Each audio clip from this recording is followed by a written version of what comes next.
Well, why is Donald Trump building a bunker under the White House? It's interesting in light of everything that's going on, because as you know, political tensions have exploded. There are major attacks being orchestrated against ICE. There have been multiple attempts on the life of Donald Trump and even many in his cabinet. And now, in light of all of it, there is also talk of an internal war by many of those on the left. Something is going on. And what does Donald Trump and the White House know that we don't? And could the two be linked?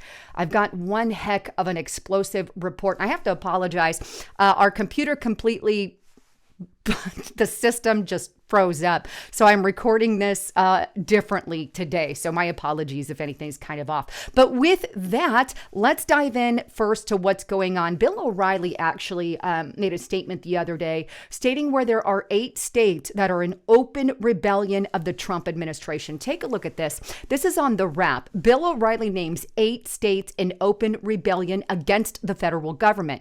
What you had before the Civil War. Now, here's his actual words. There's nothing wrong with people protesting, he said. That's what we do in America when we think something's wrong. But this protest was sponsored by a far left group called the Minnesota Immigration Rights and Action Committee. This was an ideological protest, not an organic one. O'Reilly noted that 29 people were arrested for throwing things at local police and other assaults, despite that federal agents had no presence there.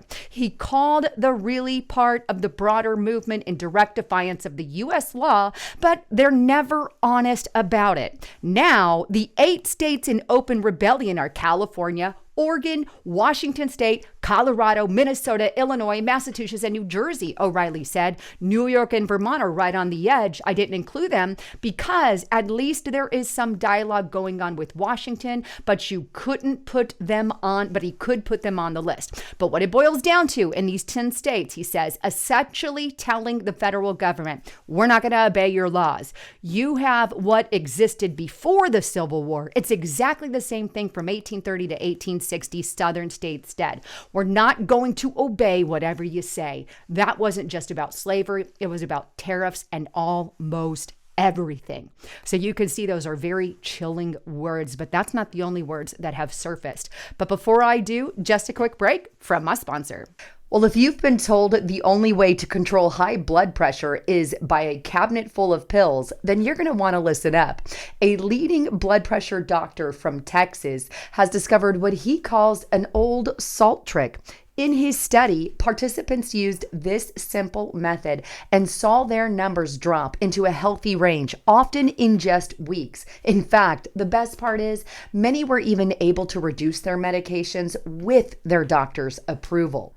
Just imagine going from dangerously high readings to a near perfect blood pressure. Imagine saying goodbye to the endless cycles of prescriptions and the constant fear of heart problems. In fact, if you or someone you know struggles with high blood pressure and you're looking for a safe and natural alternative, then you are absolutely going to want to check this out. All you have to do is go to myprimal.life/Lisa BP. This could be exactly what you have been searching for, and I highly recommend you check it out today. All you have to do as well, if you want more information, scan this code right here on the screen. Scan it right now with your cell phone, and you can check it out. And if you want more information, there's also a link in the description box below. And if you're on your cell phone, you can find that with the More button. With all of that, back to the broadcast. Now, Bill O'Reilly had some rather intense things to say. When you're talking about 8 to 10 states in open rebellion, this could cause concern, say, for the president of the United States to want to build a bunker underneath. And it's restructuring a current bunker, if you will, but with a lot more technology and advancements in this particular bunker. The left has gone completely bonkers. In fact, speaking of the left, take a look at this. This is on the New York Times. Minneapolis. It feels like being in a civil war. This is by the New York Times. Here's another one by the New York Times. And these are all recent, by the way. That one was on the 16th. Just a couple days later, on the 19th, in Minneapolis, I glimpsed a civil war. So those on the left are obviously talking about it. And it's not something I would put past them, because I feel like that's exactly, unfortunately, what the Democrats, not all of them, but the radical lefts are pushing for. And God forbid anything like that happens in our country. But you know what? The rhetoric has been so intense with the left. Let me show you a little bit about what they are doing, right? Or what they have been doing, right? All we've been hearing from the left recently is how ICE is kidnapping, taking people, dragging pregnant women down the street. There's all these lies, arresting U.S. citizens, and, taking people against their will. And they're just lying, right? And taking them to camps even. Oh, speaking of camps, the reason that the radical left has been intense on that is because there's been articles like this one. This is on The Hill. Florida State Representative Trump building a modern day concentration camp. I mean, really?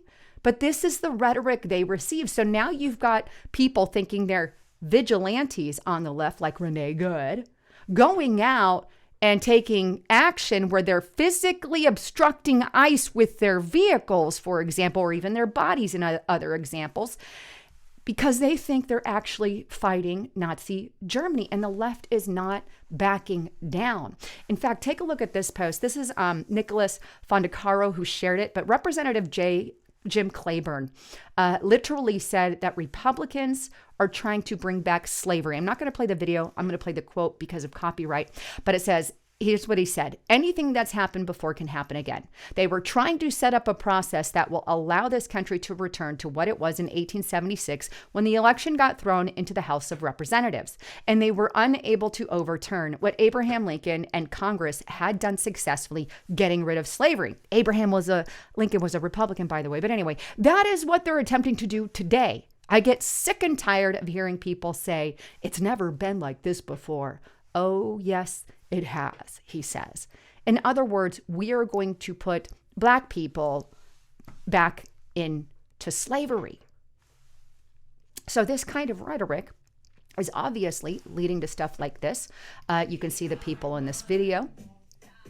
They are actually occupying a Target in St. Paul, Minnesota, sitting there just kind of lollygagging. And again, these people think they're vigilantes and saving lives, when in reality, they're just obstructing federal law officers. And they're in there just sitting and prancing around. This is their thing, obstructing everyday life for Americans inside a Target. That's not all. Here's another one. Tech workers say they were mistaken for ICE agents accosted by anti-ICE mob. Now, what actually happened here is there was a couple of software engineers inside of a restaurant. Protesters came in, surrounded the restaurant, started basically harassing them.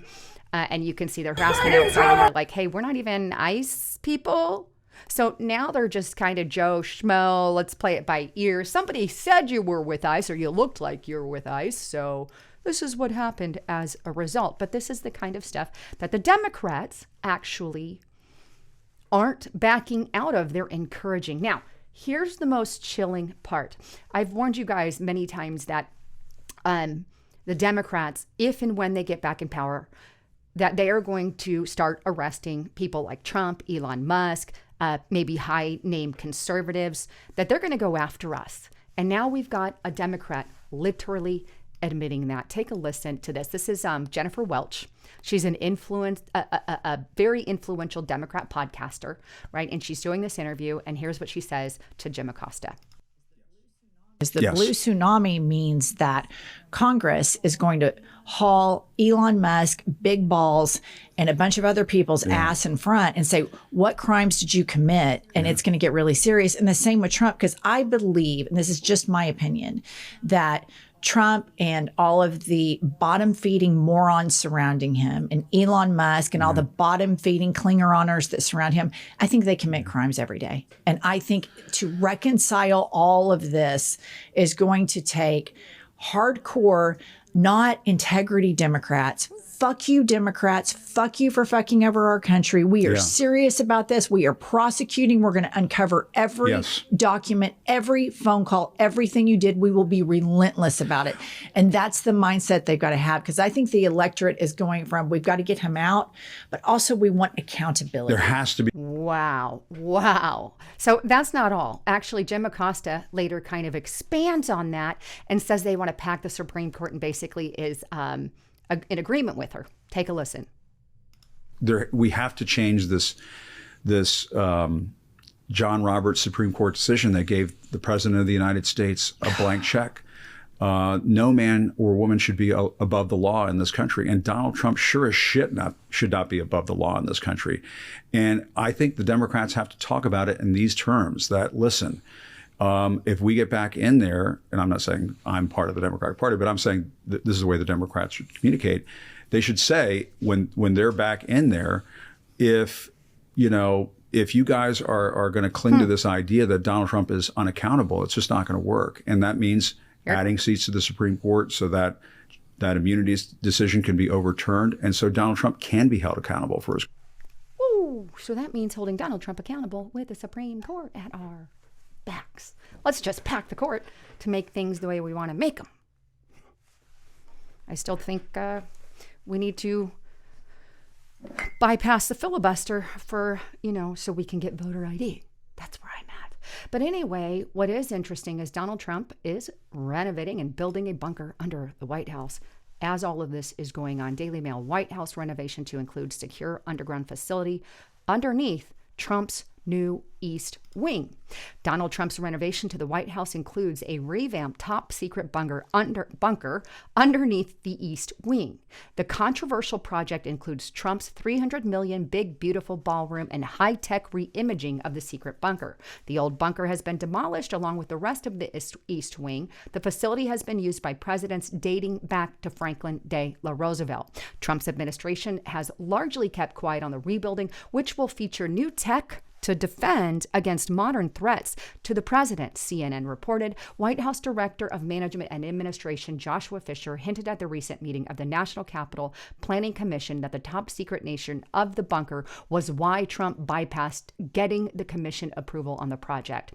There are some things regarding this project that are frankly of top secret nature that we are currently working on, Fisher said.